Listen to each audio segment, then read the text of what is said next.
You're listening to the Spend 10K a Day podcast, brought to you by the performance marketing experts at Mute 6. This is your source for cutting-edge insight into the world of online advertising from the team with more Facebook case studies in 2016 than any other agency on the planet.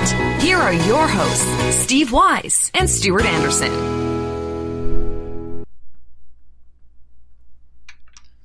Welcome back to the Spend 10K a Day podcasts.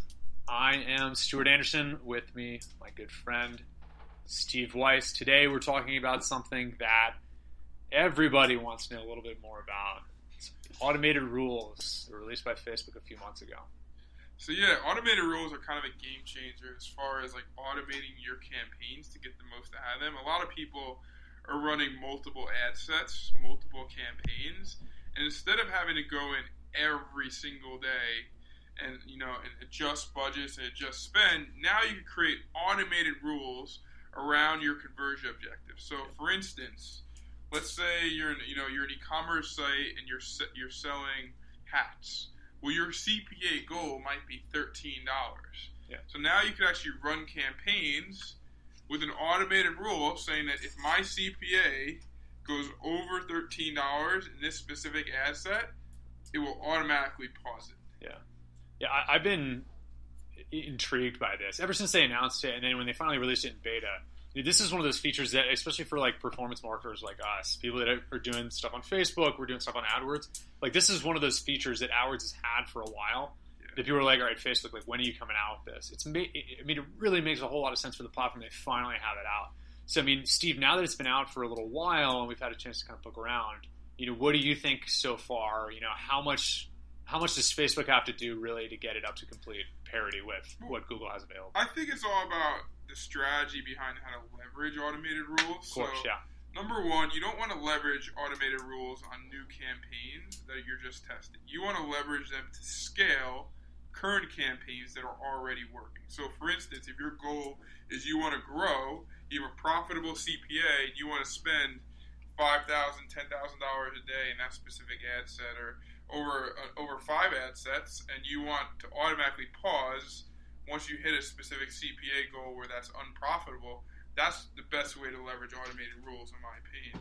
I wouldn't go crazy with automated rules for like newer campaigns or new products that don't have a lot of conversion data, because if you do that, you're just not going to get any volume, and you're going to keep pausing and unpausing campaigns, which is a huge detriment to going into the ad auction on a daily basis. Yeah, and that's actually a really good point, because when I first talk with people that aren't really Facebook ads people, quote unquote, people who are just, they might be other types of marketers, they might be just entrepreneurs running their e-commerce businesses.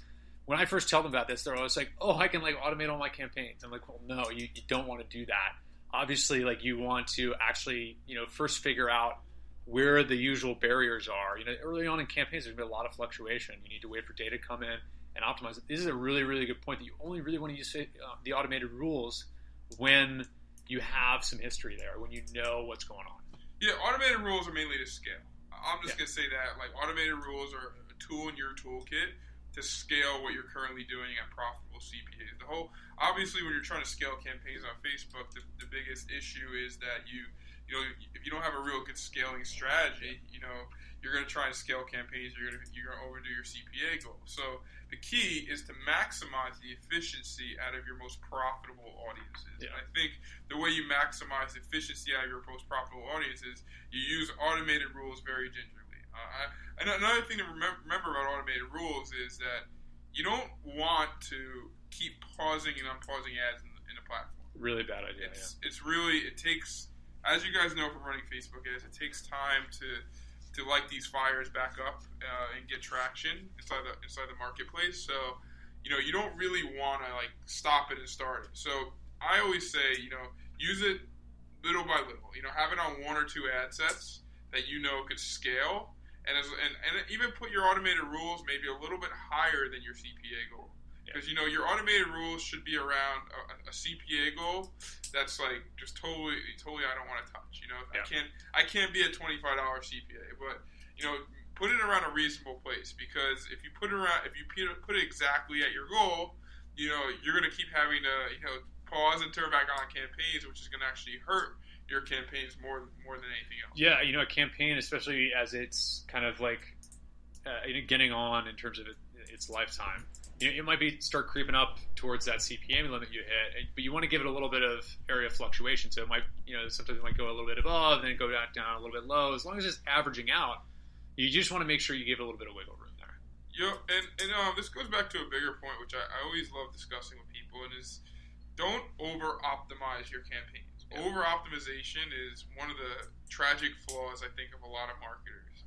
Everyone loves being scientific. Everyone loves feeling like they have all the tips and tricks and ways to combat to AKA growth hack the platform, and I think there's some scientific approach to it, but I hate being overly optimizational about all this stuff. So I always like to really test out a very small subset before I actually roll it out across campaign wide. I like to let Facebook is like Mother Nature in a way. I just like to let it run its course sometimes. Let me see what happens. Let the system get a little bit more smarter. Let me get a little more smarter. Then let me figure out how to leverage automated rules inside of my campaign objectives to reach my goals. Yeah.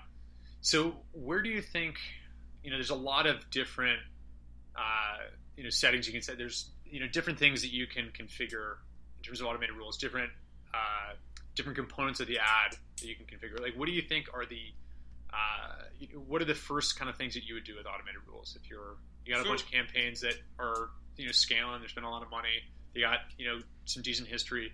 What are the first kind of rules that you might? So I actually like doing automated rules around the top of the funnel, less conversions, because conversions are more like I want to drive conversions, but I also want to drive growth. So there's a lot of issues there about using automated rules around specifically conversions, bottom of funnel. But I think you could drive, top of funnel, you're obviously driving video views. You want to drive people who engage with your product to then be remarketed at a later date or a later time with a different ad. So I like using automated rules around a lot of the top of funnel metrics. So I know that my goal for a video view is, say, 4 cents to a new audience. Mm-hmm. So I like to set up automated rules around like video views and maybe even lead capture of I know that if I can capture a lead at $2.50 or $2, then I could turn that lead into money and be profitable. So I like to think of it like the automated rules are more so around top of funnel advertising that's driving the bottom of funnel remarketing. If that makes sense. Yeah. Interesting.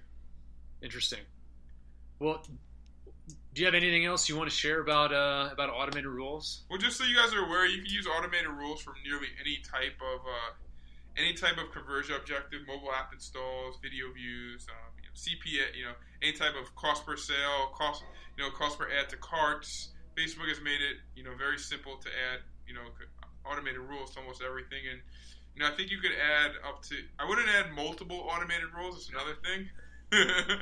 Some people I've heard are using it to add a multitude. Like, all right, I want to do $2 for a lead, and I want to do $20 for a checkout, and it's just. Then now Facebook is trying to match itself, and your ads will probably just lose all the actual impression volume right away. So I wouldn't do that, but I would do one automated rule per ad set. I would try and do as many automated rules as the top of funnel as possible. It doesn't, and then see how that affects the bottom of funnel. Your bottom of funnel, your remarketing, your highest intent audiences, those are the ones that you really, really have to be razor focused on and get to work. I wouldn't overcomplicate the bottom of funnel, because that's where your money's being made. Yeah, and of course, as you talked about in this thing, the bottom line, the one big lesson to take away is you want to use automated rules more as a monitoring tool, not as like a course correction tool. Yep, exactly.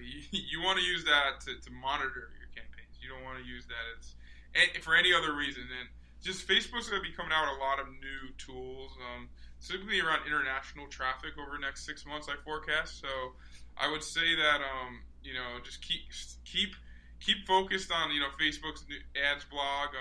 Keep focused on our podcast. Every time Facebook releases something new, we talk about it, and we're on it 24/7. We're gonna be testing it out and seeing how we can make it work, and just sharing that intel back with you guys. Absolutely.